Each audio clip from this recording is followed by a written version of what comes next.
Right. Thanks, everyone. It's 10 in South Africa and 4 in the afternoon in Singapore. So I think we can go ahead and start. I'm sure some people will join as we go along. So nice to see some familiar faces on the call, well, familiar names. My name, for those who don't know, is Kieran Heatley. I'm the Executive Director of the SA Chamber for Singapore. So I currently run the chamber in South Africa and facilitate growth in the two regions for South Africa and Singapore. And I have been in South Africa for the last couple of years, but was living in Singapore for 3 years from 2017 to 2020. I'm really excited for this webinar today, but before we start, just want to go into some housekeeping rules. If everybody could please keep on mute. Also, if you have any questions, just pop them into the chat and we'll be happy to answer them at the end of the session. And yeah, so I think before I introduce Simon, who I'm really excited to have a chat with today, I just want to let everybody know like kind of how this transpired. So I actually had a call with Simon a couple of weeks ago. We were discussing how the Chamber can support Purview as a partner. And we ended up going into sort of women in business and advocating for diversity within the corporate space. And Simon's passion really shone through on this call. And afterwards, I reached out to him. I said, look, I'd really love to do some kind of webinar because of your passion for driving women and driving diversity and equality in the workspace. And so Simon agreed, and I'm very grateful for that. So I'll hand over to Simon, give a brief introduction. Thanks. Thank you. Thank you very much. And thank you everybody for joining. I appreciate you taking your time today to listen in on the topic. I myself, Simon Burney, work as the head of Asia Pacific, Middle East and Africa for Purview Services. We're headquartered out of Scotland, across the region, across the world in 16 different countries. We deliver IT solutions. And so that's what I do for a day job, is IT solutions. But as a passion, I'm very passionate about positive gender advancement. I've got, had a couple of grandmothers, I've got mother-in-law, I've got lots of sister-in-laws, I've got 3 daughters, I've got 2 granddaughters. So there's a lot of ladies in my life that I want to have success, both following the success of the older generation, but also allowing the younger generation to be successful. And mixing the two between technology and gender balance and gender equity. I recently did some research as part of my executive MBA with SB Jain on the impact of bias in AI on gender parity. And so that really opened up even more awareness on, as fast as we are moving with technology, how can we help to try and close that gap of gender parity. With Purview itself, we drive AI and ML solutions, we drive cloud and analytics, data and cybersecurity. So we are ourselves, one of those organizations that helps to make sure that there is the right methods and models in place to shift the needle in the right direction. Thanks, Simon. Yeah, I think this is a really important topic because, speaking for myself as a woman, using AI, using ChatGPT, basic stuff, you don't actually think about this. You don't think about the gender bias in AI. I mean, in fact, I was speaking to someone earlier who's in the tech space and wasn't even aware of this, and it's mentioned, this is a very interesting topic to cover. I think there's a lot of discussion that we can have on it. And actually, when myself and Simon were discussing how we're going to, play out the webinar, how we're going to present it, we ended up getting into just a discussion on this. And I was asking him questions because of your knowledge around this subject. It's really fantastic. So I think before we, get into the crux of it, maybe if you could just explain for those that are on the call, what is gender parity for those who don't know? Sure, that's a great question. So gender parity in itself is referring to the equal treatment and representation of all genders, in various spheres such as education, employment, health and survival, along with political participation. And when we think about trying to ensure gender parity, it aims to ensure that everyone, regardless of their gender, how they identify and who they are, have an equal access to opportunities, resources, and rights. To achieve that is something that needs constant address to dismantle certain social and societal norms that have existed for years, whilst also respecting and understanding how cultural beliefs and upbringings can be, enabled to bring that to par. Otherwise, we end up perpetuating the inequalities that exist across the world. So it's fostering inclusivity. If we think about the World Economic Forum's report that just came out last week, I think it was, they report every year on the gender parity. 146 countries are surveyed. The subset focus is 101 countries. So very large makeup of all the countries in the world. And so what really shocked me as part of reading this report is back in 2022, before COVID, so the pre-COVID era, it was 100 years to gender parity. After COVID, 124 years. Now it's 134 years. It's going the wrong way. We now have it at a point where it's going to be more than 5 generations beyond 2023 before all of those countries will have gender parity across, in all things that are being measured. Yeah, wow.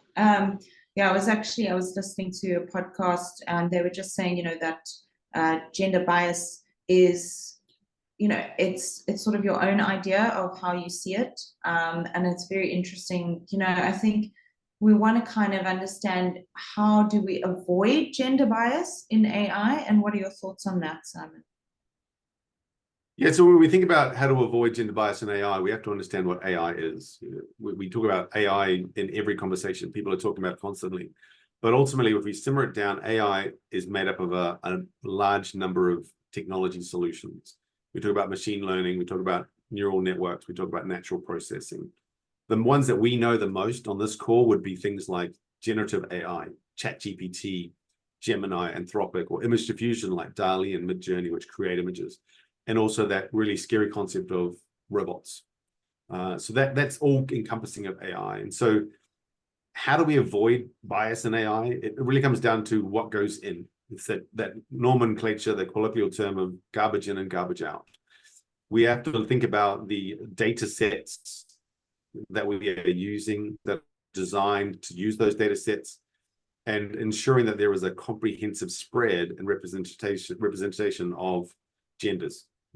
The traditional genders, and also the new age genders that are identifying around the world, is understanding how to ensure that is. And it's having a diverse team. I was talking to a person last month around how to have a diverse team, and they had done research themselves and had come up with, it takes 60 different people to ensure you have a diverse team. And so when you think of that gender diversity conversation, gender bias conversation, you've got to have a very good blend of diversity to ensure that the human aspect of it is monitoring the data and the algorithms. I heard, when I was doing some research, they were mentioning that a lot of the sort of developers actually were looking at using an AI solution to fix this problem. But really, you're saying it's the human, right? It's the human resources that need to fix the issue. Yeah, we think about using AI, whether you can get it to do what you want. You actually need the human aspect. Software developers today predominantly are male. They code in a logic that is predominantly male, which means that your experience online is predominantly male. And we don't notice that because it's a non-conscious thing. We've grown up in that world. And so we think about how we can change that as that human aspect. The bias itself is the unfair discrimination. It needs human intervention. And one thing we're challenged with bias in AI is today, most of the AI is made in the Americas, in Europe. The bias in AI in China is different to the bias in AI out of America, which is different to the bias in AI made in the Asian nations with Lion, which is Singapore's version of an Asian nation's AI solution. Interesting. Yeah. I mean, I had no idea of the sort of impact that this actually had. So when I was reading up, again, another article that came up where a woman had a consult with an AI doctor, so almost, I think it would be a chatbot, and they diagnosed her wrong because obviously women are different to men, or there was some stereotype of what kind of disease that she would already have. So what are the other sort of consequences of gender bias in AI? So the consequences of gender bias in AI are things like recruitment. Most recently, there was a very large company headquartered out of Singapore that implemented an AI applicant tracking system. And it was great. It worked.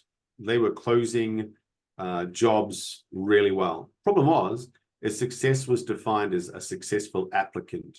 It wasn't defined as a diverse applicant, a gender diverse applicant. And so the AI was changing the wording, changing the narrative on the job applications and the process, because it was succeeding with placing men into roles. So it actually naturally down selected women that went through the ATS process, which is the applicant tracking system, and didn't put them forward. They were automatically disqualified out of the process, because the definition of success was this candidate won't make it through, because based on the logic, the machine learning in the past, success was better for men than women. Another example is a bit more funny, really, is the McDonald's one.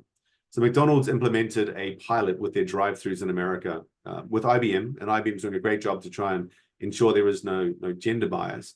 But there's clear examples where a lady drove up to the drive-through. She started to talk to the AI service agent. She started ordering. There was a man in the drive-through next to her. He started speaking. Her order got changed because it was listening to the man's voice.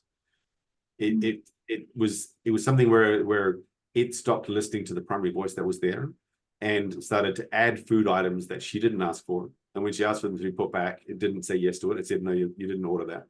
And so McDonald's have actually paused that pilot.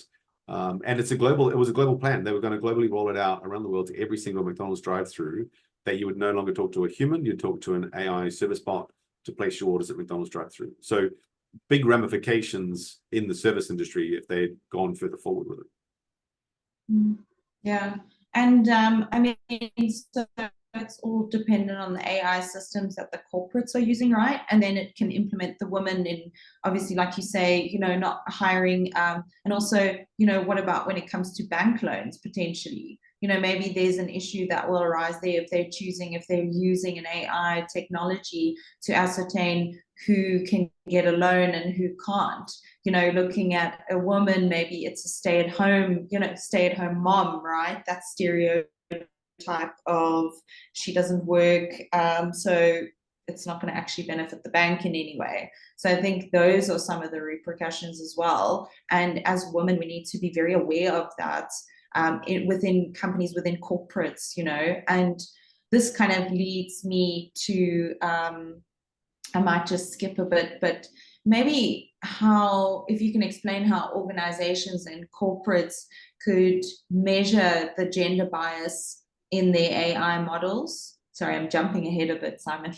Yeah, no, I was just going to close back on that banking one where you're quite right. In the banking status, it's all about data that's available. So if we think about how many women have bank accounts versus men, how many women get a mortgage or a loan versus men, and the data, the historical data, is men are a majority. And then think about the African continent, the Asian continent, there's more men are the names on the bank accounts. And so when a woman then tries to get a bank account, get a loan, get a mortgage, the data, if they're using historical data and not gender balanced data, they will naturally have, as you say, a rejection, turned down on a mortgage or an application. So it is so key. And there is an example yesterday that came out from insurance brokers in Singapore that they're going to be using synthetic data to actually ensure non-bias, gender balanced policy review, policy assessments, because there's two facets to that. One is it's around getting clean, non-biased data, and the second one's around the PDPR, the global GDPR, the data privacy requirements means that you can no longer use certain data. And thankfully, the gender one is part of that you cannot use, which means organizations are going to have to do synthetics. Now, onto how can organizations ensure and measure? The key one with AI is everybody likes the shiny new toy. They all want to use it. They think it's amazing. Like, I used it at home with my kids. But as a corporate, they need to have an AI strategy. What do they actually want to do with AI? Then they need to build a bias mitigation assessment form. We talked to the Ministry of Health in Singapore. They have a multi-page document around the bias mitigation assessment. And they put it into every RFP that they now send out to any vendor to do development for the Ministry of Health. Why do they do that? They do that to ensure that the vendor that is developing on their behalf a black box is ensuring they're following the assessment requirement to try and stop that. Key one is human intervention, so co-collaboration, co-creation. We never know what's actually inside the black box because it's learning so fast. We're trusting the data, so you've got to have that human intervention. You've got to be able to explain the outcomes that come through. When we think about the ethical guidelines, we need to make sure that we ourselves as an organization, we see the organization has what are the ethical guidelines, and then promote transparency. Calling out what needs to be addressed, not hushing it up, and then holding people accountable for ensuring that we drive those things. The data itself needs to have be screened for bias markers, so data points that we know are wrong, and then be open for feedback. We are using an AI chatbot. We are doing this. Give us feedback and accept that feedback, because as we accept the feedback, then the algorithm and the data gets improved, and therefore the experience gets improved, and therefore it's a positive outcome at the end of the day. Yeah. I mean, so Simon, can I just ask you, I'm going to go off a little bit because I'm learning a lot during this session. So I wanted to know, okay, so with regards to the sort of ethical guidelines on gender bias, would it not be different in different regions, right? So Asian culture will be different to the US. The ethical guidelines will be different, correct? Yes. Because of the person behind it. Yeah, you can say it's the maturity of gender awareness, gender bias awareness, and the guidelines that are put in place. And so if you were to overlay a solution on top of a American style AI solution in Asia, you will have definite challenges that you need to make sure that you get built in so they don't happen. There are countries where personal identification can put you in jail, and so you have to ensure that if your product is going to be available in that country, that the organization understands how to modify what is returned from the model and what is fed into the model to ensure that you are compliant as a corporate citizen, as a global organization, to be compliant to those local country things. Because ultimately, technology is advancing, but there are still certain cultural activities and cultural actions that haven't changed over the years, and it will take time. Yeah, it's very interesting. I mean, I think also something that we'd want to discuss is, talking about organizations. I think if we can jump to what sort of role should government, or is government and regulatory bodies playing in addressing this issue? It's actually really exciting in that space. We look at the US, for example, has got a lot of activity going on with the government around regulations. There are 32 states in America that have implemented data privacy around AI, so coming in line with the GDPR in the UK, and that means that what gets fed into it is being controlled. So, being responsible for what goes in there. There are cases where American companies are not going to push their AI solutions out into the EU because of GDPR. So there is a lot of stuff happening in Europe and America. In Asia, there is some work, but it's not as visibly aware, not as publicly disseminated in the responsibility. And it's the challenge is when you look at what's going on with UNESCO, United Nations, the EU, is that collaboration, that co-creation without stopping advancing technology. So how do you ensure that we navigate that there? And that's really saying to the big corporates, which today are getting most of the attention, most of the light, is how to ensure we develop a safe solution, because it's the non-conscious bias that drives the biggest bad behavior, because it's what you get presented with, it's how you get the message back, it's what's delivered, it's what you generate, and you don't necessarily think about it. Those are the worst impacts, and that's where government regulation, compliance, education is so critical. In my research that I did, I had people come back because I had to do non-binding, non-anchoring, non-biased questions. Do you know how hard that is? That's ridiculously hard to ask a person, does AI have bias to negatively impact women? without actually saying yes or no, without saying woman. I had people calling me saying, Simon, I don't understand that question, because we're growing up in a biased world. There's a biased context. And so as we start to educate people on the bias, the non-conscious bias in technology, we're faced with it every day. And even more so now as these tech companies are launching their copilots, their Siri updates and things like that. Yeah, I think a lot of people are unaware of it. And I mean, I would say, this was an interesting question, because I wondered how South Africa and Africa is kind of regulating this, because I don't think it's at the top of their radar, right? I mean, it's more, where would you say it's more prominent, in what sort of countries with the governments? Yeah, so the what we see in the press in the government agencies is the European Union is doing a really good job in driving those through, with 5 countries fully aligned with no AI data being allowed to be personal identifiable data. The US is trying to do it.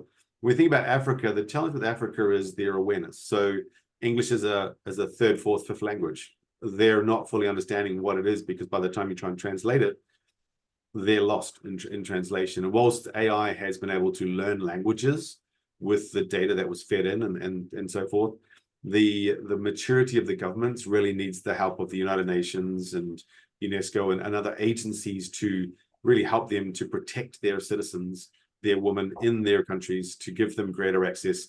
And a lot of that comes down to education. Education on what you're putting in, what you're getting out, and what is it being used for.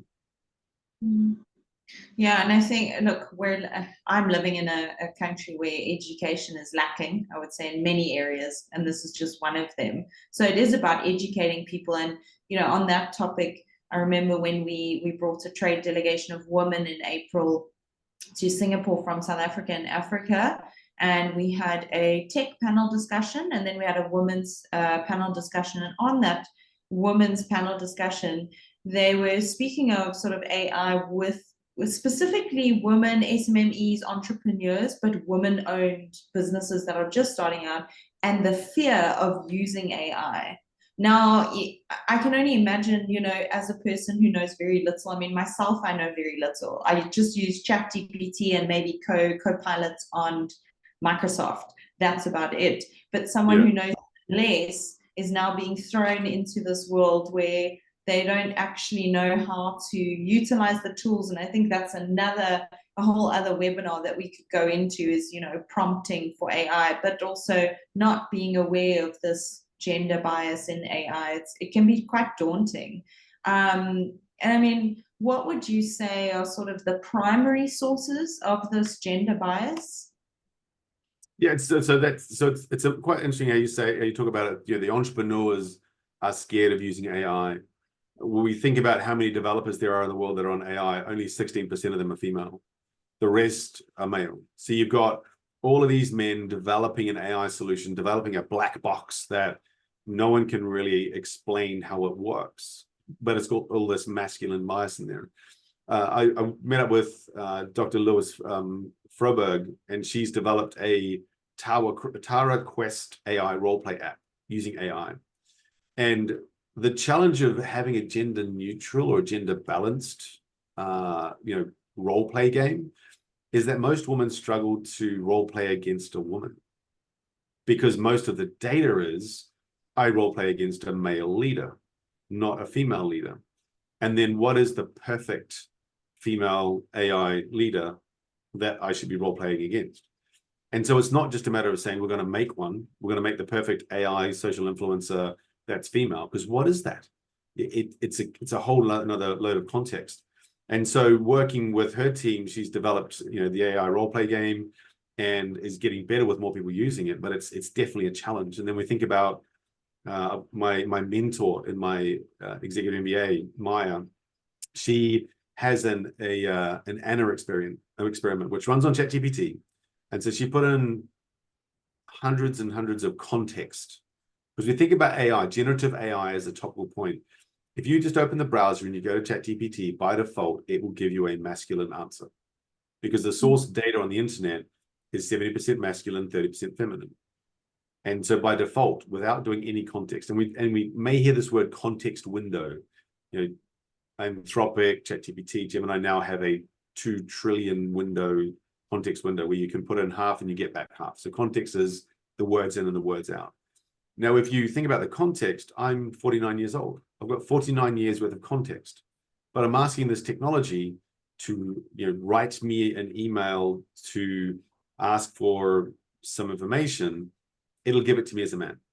Now, if I then go in, which is what Maya created this Anna experiment, I go in and I write in it, and it's naturally gender neutral. It's naturally positive influence. And the answers I get from that window versus the generic ChatGPT window on the same question is different because there's more preloaded context. So over time, as you use something like ChatGPT, Gemini, Anthropic, the more you use it, the more it knows about you. So it starts to give you answers like yourself. And as a person, you know, the key thing now, which is really good from a ChatGPT perspective, is there is that you could say that that hidden mode, so that temporary memory mode. It won't save what you type. It won't save the output. It just gives it to you straight away, which is good, but is it really there? But as it being good, you can put in your past references. As a 49-year-old man born in Singapore, grew up in New Zealand, running a regional business, global company, da da da da. So I write 2 paragraphs of that information, and then I say, now write me a letter asking for business from a company in Thailand. It will give me a better crafted answer. And so that's where you find the value in ChatGPT, but that's playing with it. And we find that boys tend to play with technology more than women, because boys are okay with failure. They're okay with a quick answer. You know, we know in a promotion situation, men will go for a job if they think they're 20% ready, whereas ladies tend to wait till they're 80 to 100% ready to go for the same job. And so it's the same thing with playing with technology, is using it in a safe way. Well, I think I might be a bit of a man then, because I also just jump the gun really quickly sometimes. I don't take time. I mean, you even said to me that when you're prompting it, you should put in please and thank you. I don't know if you remember saying that, because you're teaching it, right? And I found that very interesting, because I never thought of that. I never thought, you know, I'm dealing with a computer. Okay, it's just a chatbot. Let me just give me this now. I want it now. But you're not teaching it, right? And it's again reiterating that the person behind it is training it on the data. So Simon, if I as a woman, okay, if I go, let's say I'm using ChatGPT, I can go in and say, this is me, this is my bio, my age, what I've been doing, and then ask it to give me sort of or write me an email, for example. Will it then write it in my tone, or how sort of accurate is it? Yeah, so I did an example. I showed some people how, and this is where education industry needs to change, and we need to understand how we assess creativity and assessments. Is, you know, I had someone where I uploaded 3 of their past assignments that they'd submitted. So their language, their use of words, their sentence structure. I uploaded the rubric. I then uploaded the topic. I then wrote, I need 250 words on these 5 topics, using the previous 4 versions for word, sentence, grammar, originality. I also said this person was of this. And then it gave me the output. I then gave that output to a friend of mine and said, does this look like what such and such would write? And they're like, yeah, that's their words. It's their structure. It's obviously grammatically correct in a way. It's spelling correct, but it doesn't throw in the moreover, the therefore, the enunciate, which is there's a little joke out where there's 15 common words used by ChatGPT. And you'll see that in there, and there's certain formatting that comes out. But what happens is, the reference this is, I gave it all of the context of this person and the examples of how I write. And then it comes back and it actually gives you and then you take it, and you should never just take it and use it. You should take it and look at it and go, is this me? Is this what I want? You know, quite recently it came out that Grammarly is one of the top performing AI apps at the moment. Grammarly. That's a spelling and grammar tool that no one would have thought would be AI, but it's AI. It's And what you've got to be careful of is if you accept its changes, it's changing your writing structure. It's changing who you are. It may not be the way you should write. And I've noticed myself personally using Grammarly that it becomes very, when it says confident, it's removing the pleases and thank yous. It's removing the can I, it's removing we will. It's more dominant in its word usage. Yeah, I've noticed that as well. I mean, I use Grammarly, but I've seen, you know, obviously when it's upgraded now, then it asks you to pay for it, right? And then it wants to change all these words. I'm like, but that's actually how I sound. That's not, you know, I don't want to, you know, it's like going to an interview and the people read your CV and then you speak to them and they say, well, actually, she doesn't talk like that. So I don't think that that's her CV. So she obviously, you know, and when you say go to that interview, you know, to cheat an ATS system, you take the job ad, you could chuck it into ChatGPT, ask for the 10 key performance indicators, and you could have it write you a cover letter and you could submit it. But then, as you say, when you sit down and talk to them, you don't use any of the words in the cover letter. The way you structure your sentences are unstructured. They're creative, they're organic, they're different. And people are too quick to rely on that. And so whilst it is a productivity tool, and there are some great things that AI does, is, you know, it's using and understanding it, but remembering that you need to be your authentic self. And when you think about the gender aspect, unless you're consciously driving that awareness on the gender messaging, you could get a cover letter that presents you very masculine, confident, dominant, domineering, which isn't you, but you still can deliver the outcome of the role, but you wouldn't have got to the job interview unless you'd presented that version of the cover letter. That's very true. But then that's bias within the company as well. Correct. The implementation of the ATS system. I went to the HR Tech Fest 2 months ago, and I talked to a Chinese company that uses Emo, which is the image to video solution in China. So we would take your photo of you on this video call, we will upload it into their ATS app. We'll take my 20 questions and 3 seconds of your voice, and you will interview me for a job. That's what they've built, which is amazing. Problem is, unless you tie that to your company policy around gender discrimination, inclusivity, all of the things that the company focuses on, the questions that I give it to give to the candidate for interview can be discriminatory, can be, you know, negative towards women, can be disadvantaging for progression. Yeah, very much. I mean, and I wanted to just circle back to something you were talking about a leader, a woman leader, and how to generate that in AI. So, I mean, it's difficult for me to even picture what would an AI, what would a chatbot, what would a robot AI woman leader look like to me, because there are so few. Honestly, in my opinion, like since coming into the corporate space, I deal with men mostly. I mean, we've got someone from our tech subcommittee on the call. There's only guys in tech, only men in the tech subcommittee. We have barely any women.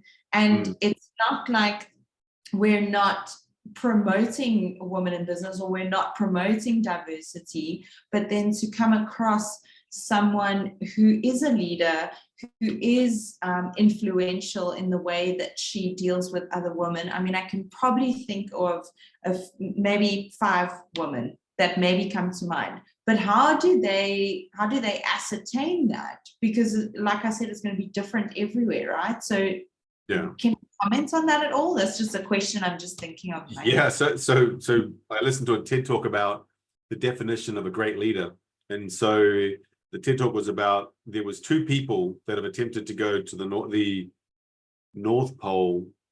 One failed 5 times and one was successful 3 times. But the one everybody remembers is the one that failed 5 times, because they survived through the hardship. There was a disaster and the ship got stuck in the ice and got crushed. And so there was a lot of media, there was a lot of emotion around crisis leadership. The person that took his team there 3 times, no one really knows. And I thought that was quite interesting in a leadership context, is most leaders that I look to as great female leaders do not play the male role in the leadership position. They play their own role. They are confident, they deliver under pressure, they're consistent. And when you go to ChatGPT and you ask for, the top 10 leaders, in this time period, it'll give you predominantly men because there's more male leaders. But then when you ask them for what is a leadership trait of men versus leadership trait of women, again, the data that comes out of ChatGPT in the past, it may have got better, is that men are more about risk, are more about, going out there and doing things, the bravado, whereas women are more about stability, even keel. And it's quite interesting to see that, because as we look at this leadership app that's being built, is how do you promote people in your organization into leadership positions? And most women won't self-promote, but they'll do an amazing job and they'll lead an amazing team.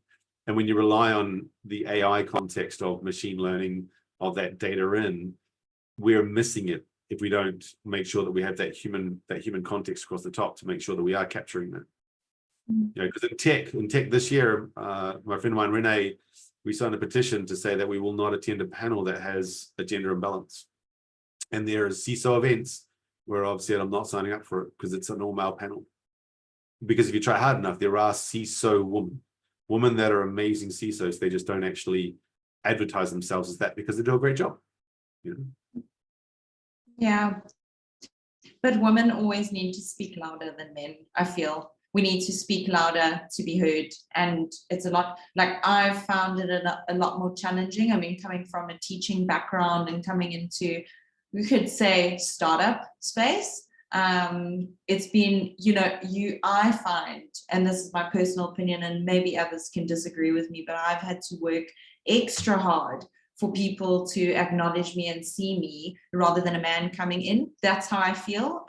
It's not necessarily right, but it's just how I feel. And I think it is good though to have male champions of women, because the male champions will then be able to guide the AI into the right direction. So it's not necessarily having a team of only women to put the data input into these chatbots. Is actually the right mindset, and it can be men. Yes, yeah, and that's right. And gender parity isn't women being more than men and men being less than women. Gender parity is that equal playing field, that equal balance, and it's also perspective, because although optically male and female, they may be internally identifying themselves or driving their own awareness in more of a passion towards one than the other. And you're quite right. The women, a lot of women, when asked in a boardroom, do they get praised publicly? They'll say no, whereas men will say that the women do get praised. And it's that inflection point, the introspection, when you're looking, saying, what is the definition of being given praise, given an acknowledgement, being given the voice? And when we think about the data as we've said earlier, the data is so important. And we're not going to change the developers that are developing AI within the next 50 years. We're not. Just the demographic of gender is there is so many men. We talk about 16% female AI engineers. We're not going to get that to 50-50 overnight. But what we can do is do co-creation, co-collaboration with more women awareness, more gender awareness at the design stage, at the ideation stage, at the data assessment stage, the risk mitigation assessment. That earlier stage will help to drive more of that gender balanced experience that you'd have in that AI models as we move forward. Because you said, I did say, say please and thank yous. And when I first started using ChatGPT, I said, hi, can you please? And then I slowly stopped. And then I listened to a TED talk 2 weeks ago. And the guy said, have you ever thought that ChatGPT is being used as the brains for robots? Now, it remembers everything you've written into ChatGPT. So if you never say please and thank you, when it becomes a robot using ChatGPT to interact with you, and you never say please and thank you, what's the outcome going to be? So by respecting it, you're also providing it with a learning that this is how I talk. This is how I communicate. We saw Microsoft fail miserably with their first iteration of a chatbot, which became a redneck racist in 4 hours, because it was intentionally launched with zero bias, zero. And it learnt off what it was fed off the internet. And nobody really said please and thank you. Nobody treated it like they treated a human. And what happened? They had to shut it down because it went off track. So it's definitely, we need to realize that it's here to stay. We need to, learn about it, but also understand that how we interact with it should not change, whether it being a computer or a person. Yeah, and that's what a lot of people aren't aware of, right? Is how do we change it? As myself sitting here, you can see Ruth on the call. How do me and Ruth change the narrative for this going forward? And it's our input and our willingness to kind of engage and learn more and input more data and be more aware of the gender bias. But I think, yeah, I mean, it's a very broad topic. Not broad, but it's just like something that a lot of people don't think about, and how to, like you say, it's going to take like 50 years, you're saying, for this issue to kind of be resolved.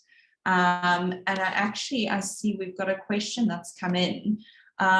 So the question is, how far can AI go in terms of other biases in ethnicity, culture, race, etc.? It can go very far. So it is that scary reality that when we take source data and having read a whole lot of literature online and articles, when I did my research on the bias in AI and impact on gender parity, there's so many articles about generic bias. We look at the Microsoft HoloLens, the glasses, brilliant glasses. I can wear them. I can watch TV while I'm walking around the street. Problem is, it's designed for white skin. So as an African-American, a person of color, if you were to, as you're supposed to, take a photo of your face and then put it on, your eyes will not appear, because the way the camera was designed to capture color depth, and Microsoft still proceeded to launch the product. It's the challenges when we think about why is that, and that's because when cameras were first created, going back, the original chalk cameras was designed for skin tone. It wasn't designed for people. And so people of color are disadvantaged by tech in that space. We think of facial recognition. Facial recognition by default struggles with different face shapes, different eye straights.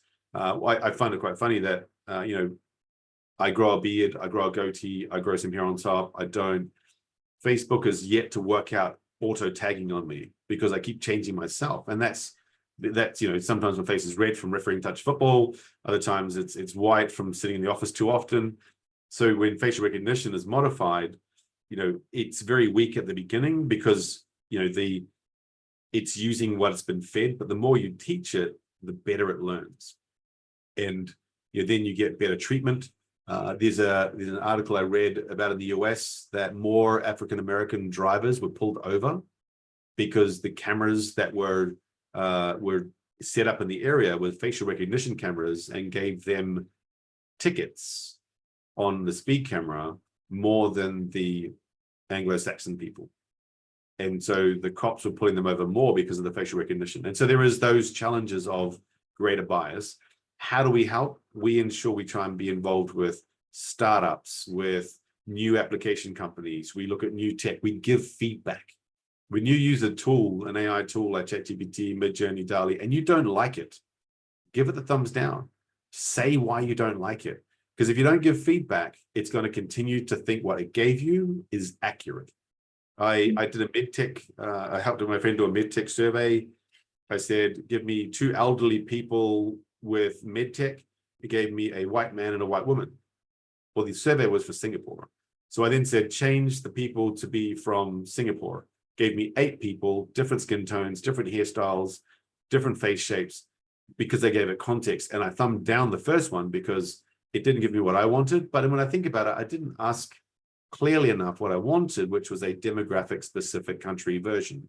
Now, if I hadn't thumbed it down, they would think that that's the answer that it should give to other people asking the same question, which isn't necessarily right, because it should maybe come back and say, what other things do you want to have about it?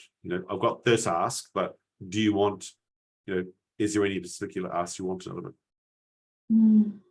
Yeah, I mean, I think it's a good question because I also I heard something. I'm not sure if it was Google's Gemini that someone plugged in, generate me an image of a thief, and then it was in the US, and obviously the race was very specific, and the image was very specific to a type of culture, race, ethnicity, whatever. So that, like, I think what's difficult is because the world is constantly evolving, right? If you think about, I suppose, back in my day or your day, even, being gay was a huge thing. And now, what about, we're going to have, if we're looking at gender bias, do you think there's going to be sort of an outrage from, for example, the LGBTQ community? Like, I don't identify as a person, I identify as non-binary. Do you think that there are larger implications for that going forward? If we're looking at gender bias now, like, it can only go, it can go further. Yeah, and it can go further, and it's also that you can't be gay in certain countries in Asia, and so how you use the system, how you design the system. The key thing is around that constant checking, the constant validation, the review, what data we're getting in there, correcting the bias that comes out to align with your corporate strategy, so your corporate direction, your corporate citizenship. What is your company culture? What is it you as an individual when you're using it online, feeding back the information, because it will continue to learn. It's not going away. It's going to stay. It will take a lot of jobs that need automation. But what we're finding now is it's more about intelligent automation than artificial intelligence, because it's doing the things that make us more productive. There has actually been an increase in 2% of jobs globally in the last 12 months, not a reduction in the tech space.